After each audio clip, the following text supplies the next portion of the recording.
Olá! Hoje a gente vai mergulhar numa única e poderosa história, contada através de 4 passagens bíblicas-chave.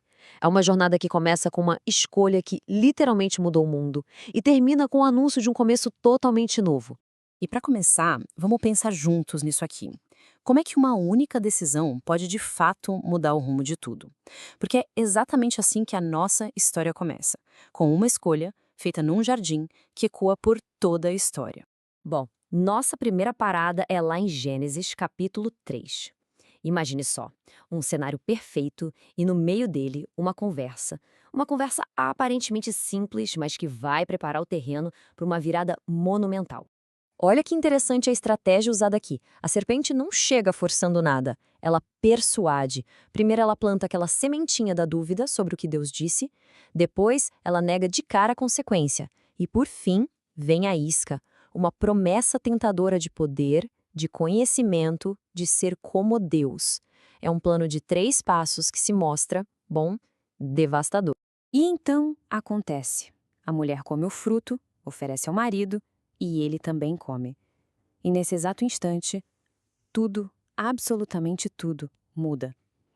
A promessa da serpente até se cumpre, mas não do jeito que eles imaginavam.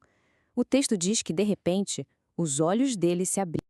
E o que é que eles viram com esses olhos abertos? Não foi a tal sabedoria divina, mas a própria vulnerabilidade. A inocência se foi e no lugar dela veio a vergonha. A proximidade com Deus foi trocada pelo medo e a reação natural foi se esconder. E quando Deus os confronta, a reação não é de arrependimento, não. É de transferir a culpa. O homem culpa a mulher que o próprio Deus deu a ele e a mulher, por sua vez, joga a culpa na serpente. Começa ali um ciclo de acusações que quebra de vez a harmonia que existia. E essa escolha, claro, traz consequências pesadas para todo mundo. Basicamente, os julgamentos de Deus são estes. A serpente é amaldiçoada, a mulher vai enfrentar dor e conflito, e o homem, bom, o homem vai encontrar dificuldade e cansaço no trabalho, com a própria terra se tornando hostil a ele. O resultado final de tudo isso é o exílio. Eles são postos para fora do Éden e o caminho para a árvore da vida, a fonte da vida eterna, é bloqueado. A separação agora é total. Mas a história, claro, não acaba ali. Agora a gente vai avançar para a próxima geração e ver como a semente daquela primeira desobediência começa a brotar de uma forma bem trágica. A gente tem aqui 2 irmãos, Caim e Abel. Os 2 levam uma oferta para Deus, mas a resposta divina é diferente para cada um. A oferta de Abel, o melhor do rebanho dele, é aceita. Já a de Caim, uma parte da sua colheita, não é. E é a reação de Caim a essa rejeição que vai mover o resto da história. Deus vê a raiva crescendo em Caim e dá a ele um aviso, sabe? Um aviso bem direto e forte. O pecado é quase como um bicho, esperando na porta para atacar. Mas a responsabilidade de controlar esse bicho é de Caim. É a escolha dele. Só que Caim ignora o aviso. Ele leva o irmão para o campo, mata ele e quando Deus pergunta onde está Abel, a resposta de Caim é essa, uma das perguntas mais frias e famosas de toda a Bíblia. É uma negação total de responsabilidade. A resposta de Deus é, nossa, é de arrepiar. O sangue de Abel não está em silêncio, ele grita da terra. A mentira de Caim é desfeita na mesma hora pela onisciência de Deus. A gravidade do primeiro assassinato é escancarada. E o castigo de Caim é um eco do castigo dos pais dele. Assim como eles foram expulsos do jardim, Caim é expulso da terra que ele trabalhava. Ele se torna um fugitivo, um andarilho, desconectado do seu lar, do seu sustento, um exilado, assim como os pais foram antes dele.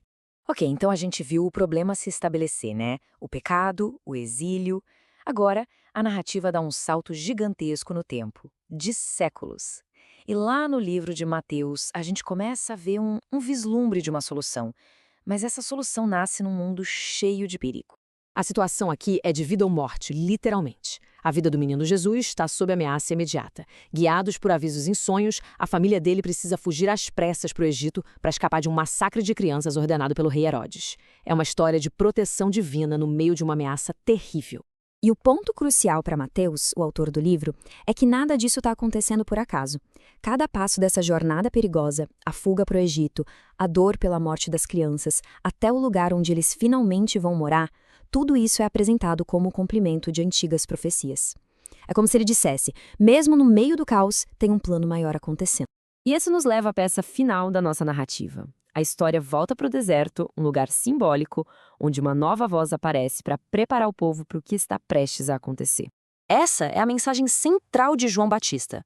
Direta, urgente, um chamado à ação. A palavra-chave aqui é arrependam-se.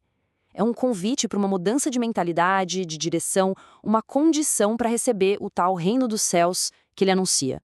E, de novo, assim como na história do nascimento de Jesus, o trabalho de João também é visto como o cumprimento de uma profecia, dessa vez do profeta Isaías. Ele é a tal voz que clama no deserto, o mensageiro que veio para preparar e aplainar o caminho para o Senhor. E a reação do povo a essa mensagem é algo avassalador. A gente está falando de milhares de pessoas, de todas as partes, indo até ele para confessar seus pecados e serem batizadas.